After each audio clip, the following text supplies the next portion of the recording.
Hello everyone, this is Lying Figure. We're back here playing Silent Hill 2, and I am reconfiguring my microphone. There we go. So, we just talked to Ernest Baldwin. We had the little cutscene. We talked about Silent Hill, and now he wanted us to find the white liquid, I believe, if I remember correctly. So let's check how we're doing. 98 revolver bullets, and a Chinese cleaver. I wonder what it is that makes her say Chinese as opposed to a regular cleaver. Oh well. That's not for us to find out. It's for the developers to decide. Uh-oh. So trying to remember where we have to go.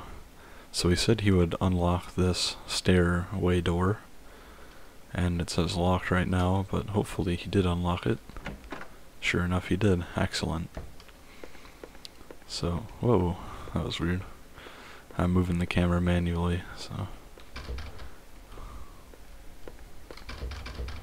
looks like this is the only way to go. Uh-oh. I'm gonna kill these because they're really annoying. Oh, they're all over the walls. I've never seen that before.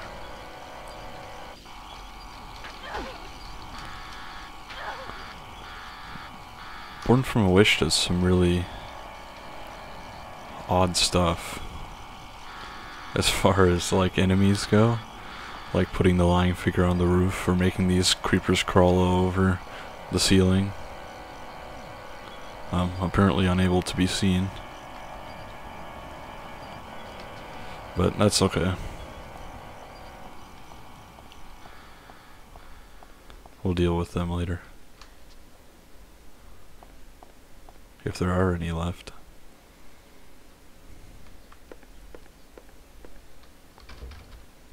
Oh, broken.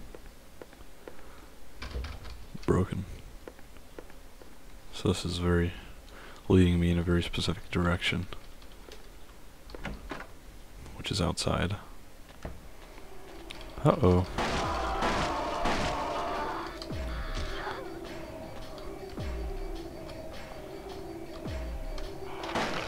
Oops.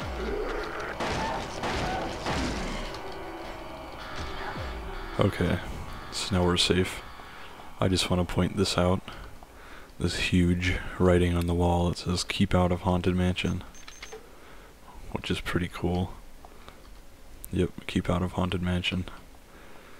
So, well, some hints there at some secrets, which you will know very soon. If you haven't figured it out already, I guess, but I'm sure you're intelligent enough to have figured it out if you've been paying attention. Actually, let's check upstairs first.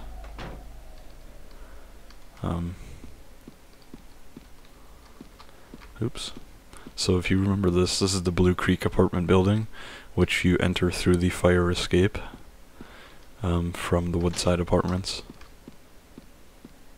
And here's the map in the exact same place it is in Silent Hill 2, the main game. We picked it up. Of course, it'll be back for James, no matter what. So, let's just kill this dude. Ooh, he scurried away. So this is locked. Or broken, I guess.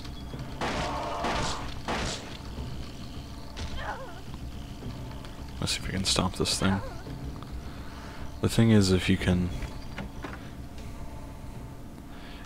manage to stomp the creepers, even if they like already went far away, then they will die. Even if you're stomping and they're like 1,600 miles away, you can still kill them.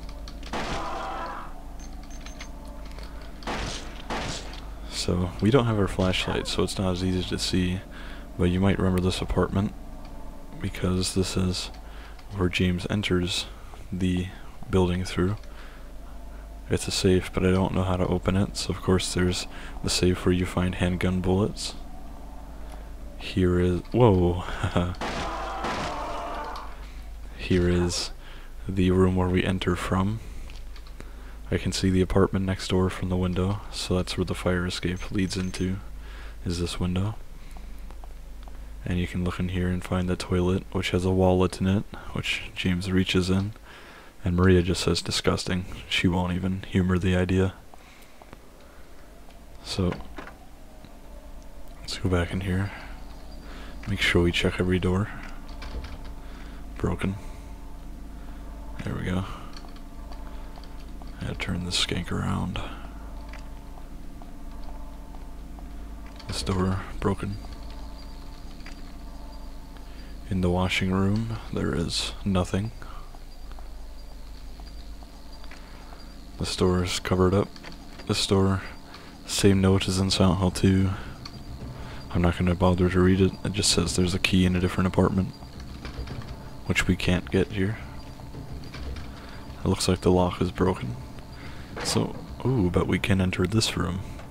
And if you remember, sorry about that, I did not, in fact, fart.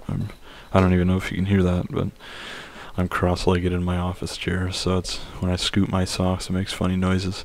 But this is the room where we fought Pyramid Head for the first time.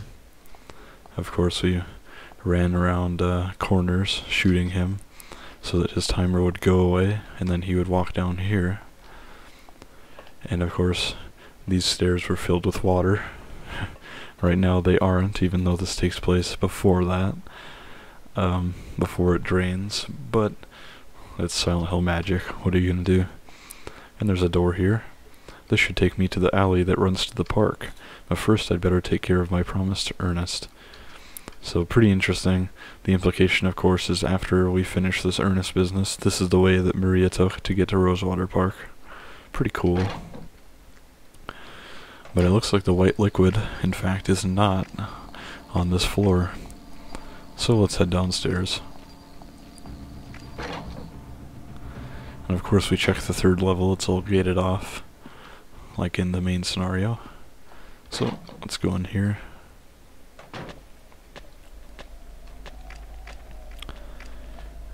Oh, hello. That was spooky.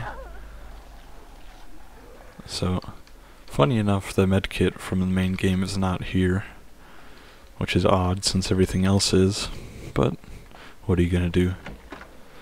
This door opens,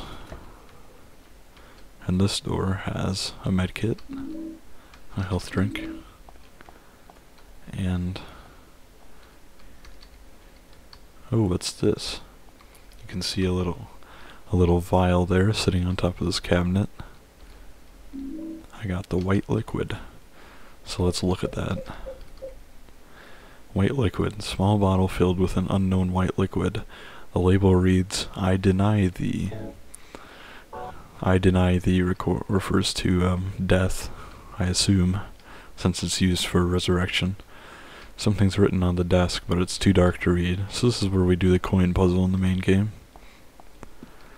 Let's finish just looking around this apartment. I don't think there's anything in here, though.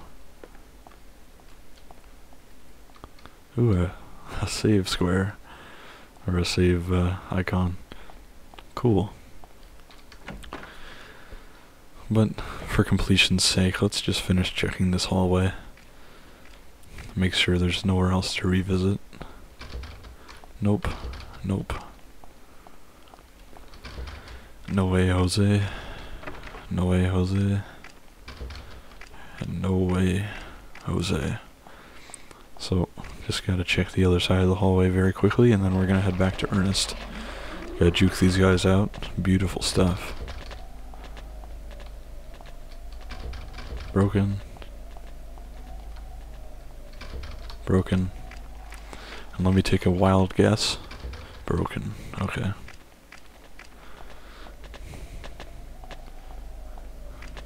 Those guys aren't very effective.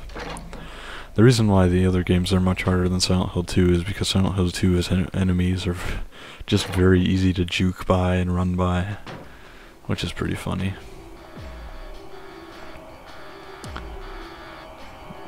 So, back into the haunted mansion. Excuse me. Now, I would take my time to explore the entire mansion.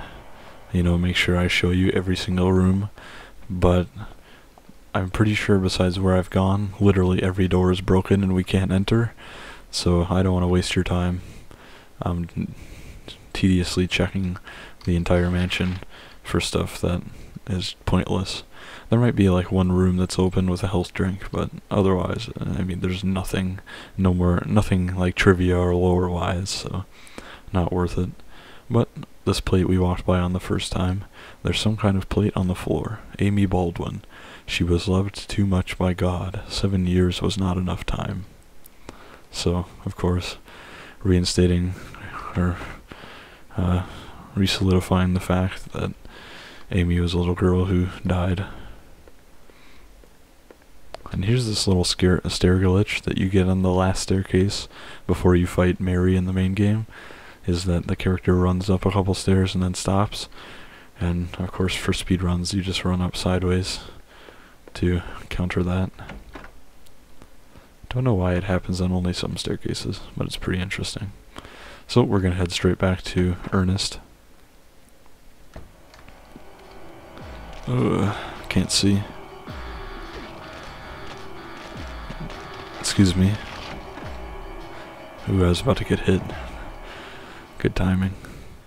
So, we're gonna enter this room, and I will be quiet. Thank you, Maria. That's the only item I couldn't get myself. By the time I found out about it, I could no longer leave this house. So long. Yes, but will... Maria, the gods are here. You know it too. You were born in this town. I'm not sure God is the right word.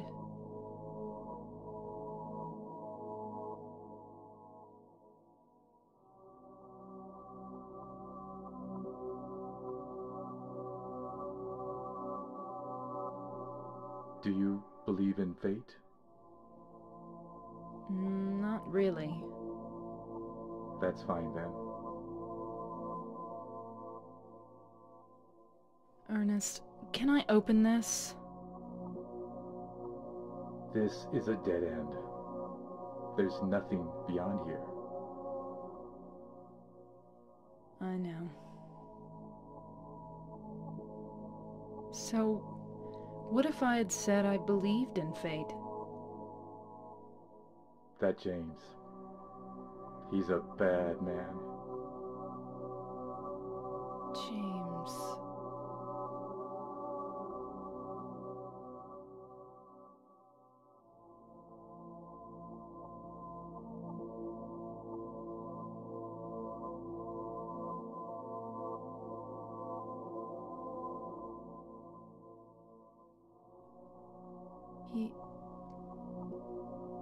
Yes. I know. He's looking for the you that isn't you. Because he's kind? Do you... know something? Yes. Maria, you're... Anyway, that's just what you think. You don't really know anything. That's fine. Okay.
James.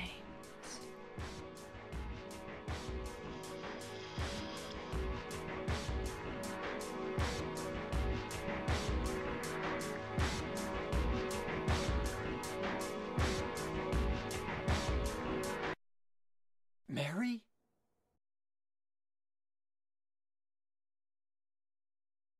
No, you're not. Do I look like your girlfriend? My name is Maria.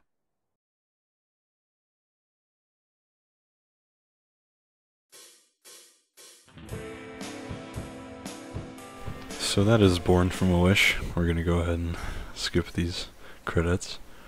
So, 32 saves, 36 minutes, 30 seconds.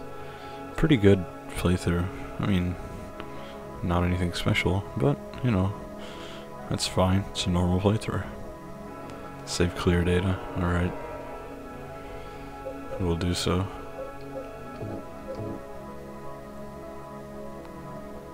Okay. Let me look at my other Born from a Wish game result. Yeah, it was this. 26 minutes. I guess since I didn't take the time to describe all the lore, that's why it's much shorter. So, before we go, of course, I want to explain Ernest Baldwin a bit. So, obviously, he was a ghost. Or he was a spirit of some kind. You know, he was a being. And you can tell that him and Maria, because he's a ghost in touch with the town, he believes in the old gods and everything, what with the resurrection, and Maria being a creation of the town, they're both very in touch. So when Ernest says, or when she says, "Can I open the door?" and Ernest says, "You know, there's nothing behind here." Basically, he says there's nothing ahead, and she says, "I know." So she knew he was a ghost. She can just tell. She can feel the town in a way. So Ernest Baldwin, of course, there's the very straightforward idea that he was just a ghost who lived in Silent Hill, and he started researching after his daughter's death, and he either killed himself or just happened to pass away, and now he's this helpless spirit who stays looking for a way to resurrect his daughter. And of course he couldn't get the white liquid because he was a ghost. He has no physical form to retrieve it. But there is one theory that I really like, which is that Ernest Baldwin, like Maria, appears when James starts entering to town, and that he's a reflection of James's psyche. Because the death of his daughter, much like Mary, they were both helpless beings who died, and Ernest and James were both very upset by this. Of course, James did kill her, but he doesn't know that for most of the game, so he's just searching for her, searching for a way to meet her again, to be with her again, like Ernest is searching for a way to do the same thing. And of course he has intimate knowledge of not just the town, but James, because he knows he's a bad man. He knows what he's done in the past. So, again, further evidence he might be part of his psyche. Also, the fact that, to me, the most significant fact that I've never seen pointed out before, but that I think is very significant, is that the Restless Dreams version was updated with improved lighting, the sub-scenario Born from a Wish, and a new ending called the Rebirth ending, which is where James puts Mary's body in a boat, and he rows her to the church from Silent Hill 3, and he attempts to revive her by using the same means that Ernest does, the white liquid and a few other objects that you can gather throughout your playthrough. So, the fact that a spirit with a story paralleling James was added with the story where he also tries to revive his loved female relative.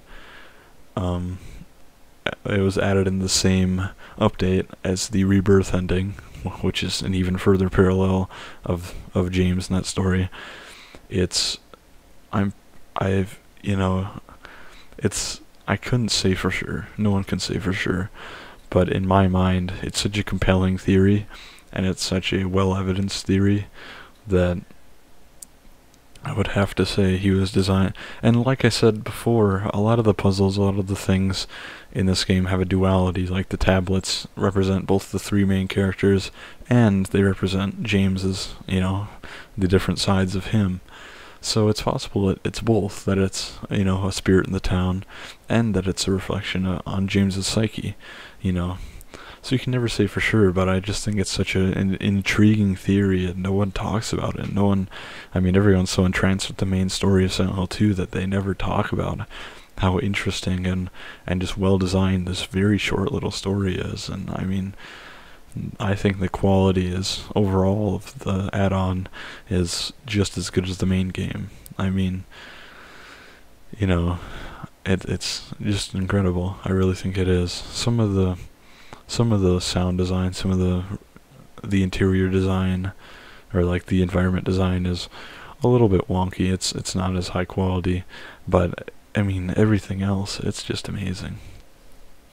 There is one other theory, that Ernest Baldwin is the spirit in touch with the town, and that he's the one who left the letter in the wrench for James in the main story, since he did leave the note acknowledging James directly and what he's done and all that.